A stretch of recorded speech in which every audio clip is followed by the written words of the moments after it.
This video is going to show you how to construct and test an Amphenol connector. Tools you're going to need are the RJ21 tool, 25 pair Cat 3 cable, male and female RJ21 connectors, scissors, cable ring tool, tape measure, Sharpie, an Amphenol testing 66 block, and a multimeter. First step is to measure 12 to 14 inches from one end of your 25 pair cable and mark with a Sharpie.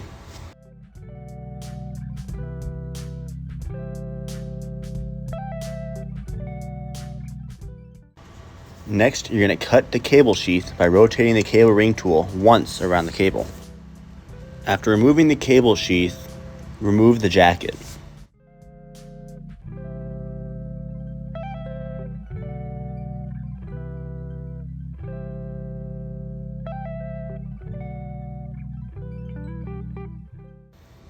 Cut and remove all excess strings.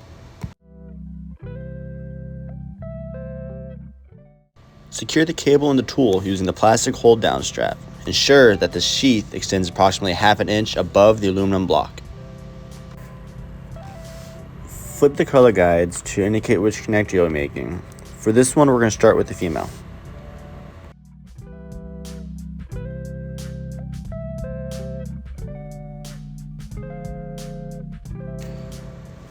Now, we're going to organize the tips on one side and the rings on the other.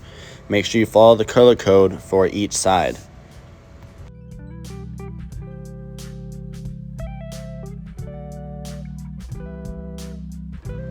Once all the wires are organized, go ahead and close the arms, latch the back, and then open up the arms.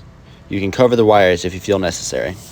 Notice the numbers on the connectors. Make sure you pay attention to which sides the numbers are on. Make sure the numbers line up with the indicators.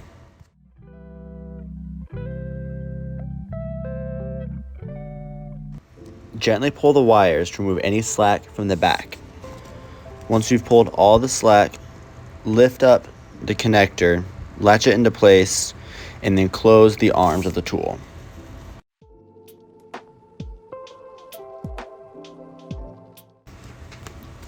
Open the arms back up, loosen the knob, unclip the tool, and then also remove any wiring.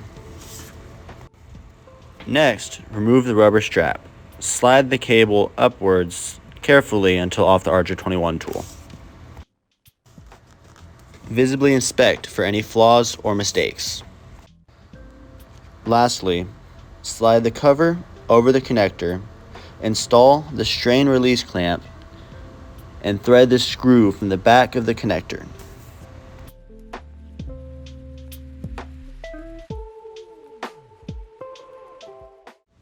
Repeat all steps on the male end. To test, simply connect the female end to the male end of the connector and the male to the female end.